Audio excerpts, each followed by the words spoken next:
impeachment case na nga ang lower house, sinampa na sa Senado kaya sinabi ng SC mali yung pagsampa ng lower house. Ayaw nga nila maniwala na kaso yung complaint eh. Ewan ko saan nila nakuha yun.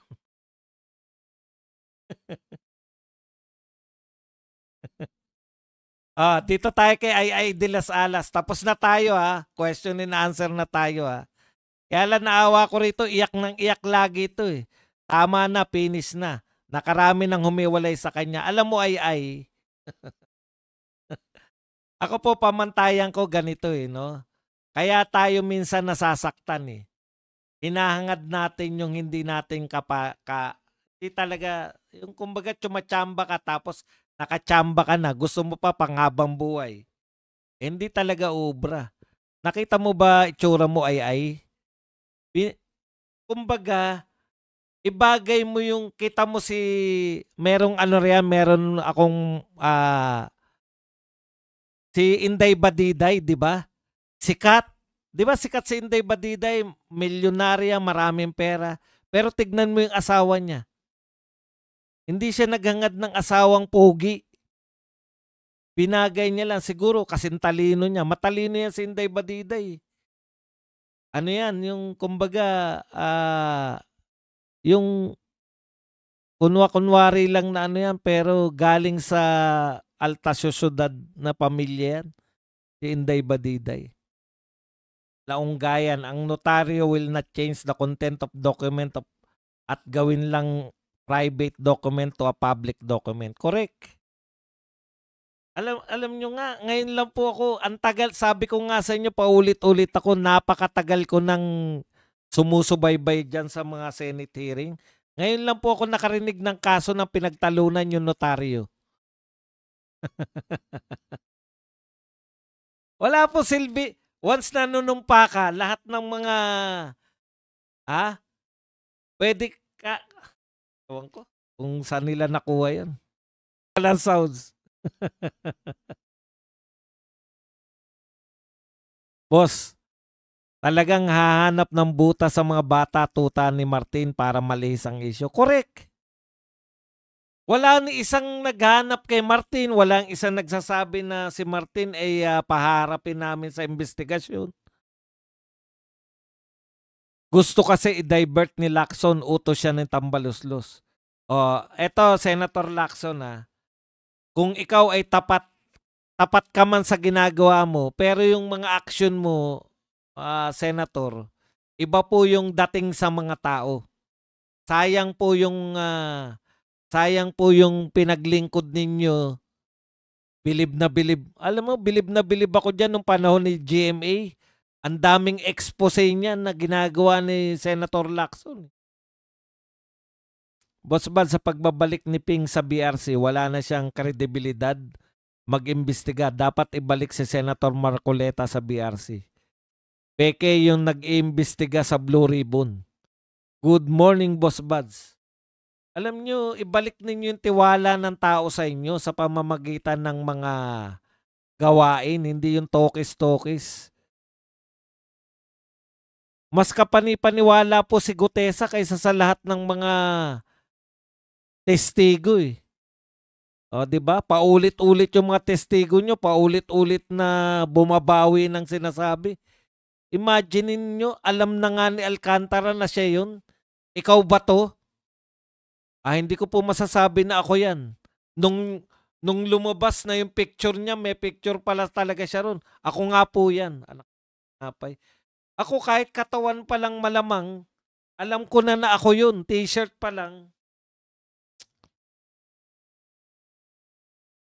Akala ko, Boss Buds, dati walang sound kasi waiting ka pala sa mga viewers na dumami. Ayun. Meron na naman silang imbestigahan sa Davao.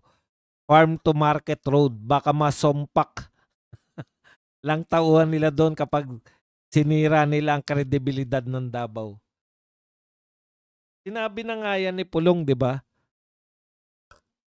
Lahat ng ahensya ng pamahalaan nagpunta na sa Davao para magkalkal.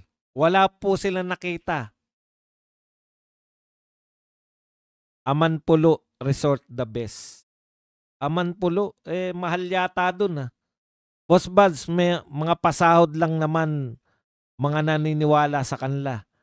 Sorry, hindi rin pala. Mukhang pera lang pala sila. Tignan natin. Tanggalin ko na nga tong iba. Wala, hindi click to si Ay. Walang walang may pagnanasa sa'yo, Ay.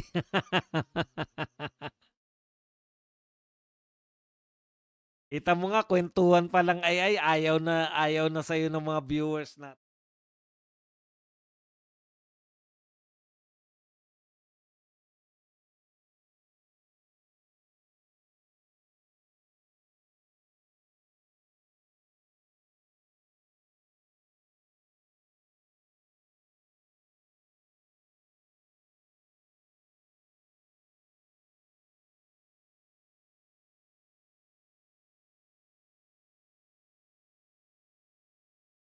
Tignan natin kung may latest si Kiko Barsaga.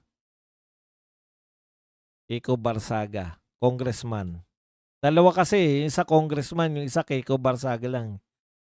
Happy birthday kay Ka Eduardo Manalo of INC. Ba, birthday pala ni Ka Eduardo ngayon. Happy birthday po, Ka Eduardo Manalo. Ito po mga bagong post ni Congressman Kiko Barsaga. Akala ng Armed Forces of the Philippines kaya nila ang nuclear missiles ng China. Air asset nga ni Saldico, di nila nabantayan. Correct.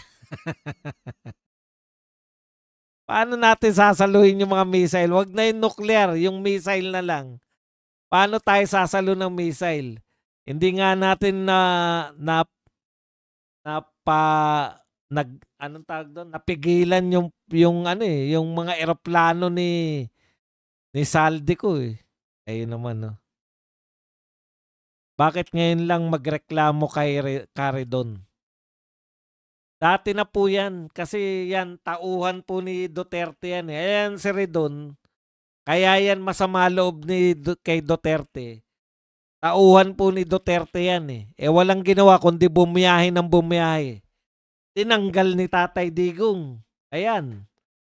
Kaya ngayong naging congressman, yan kagad. Gusto kagad mag-imbestiga kay Tatay Digong.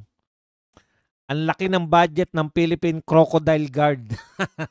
Ang tawag ni Congressman Kiko sa PCG, Crocodile Guard. Pero wala silang pambili ng maayos na water cannon. Mga kurakot din rin ba ang officers nyo? Correct.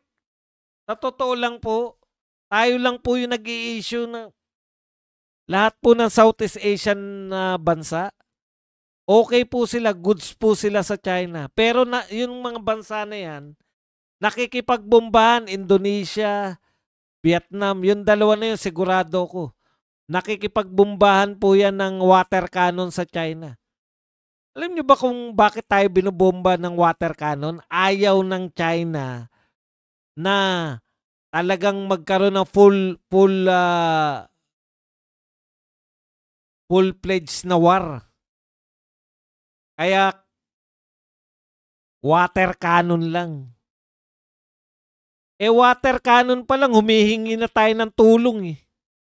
Kaya maliit po ang tingin sa atin ng ibang bansa eh. Water cannon pa lang. Humihingi na kayo ng tulong. Boss Buzz, inuunti-unti na yariin ni Marcoleta si Attorney Espera. Sino ba Espera? Yung ba si ano? Yun yung pumirma na notaryo?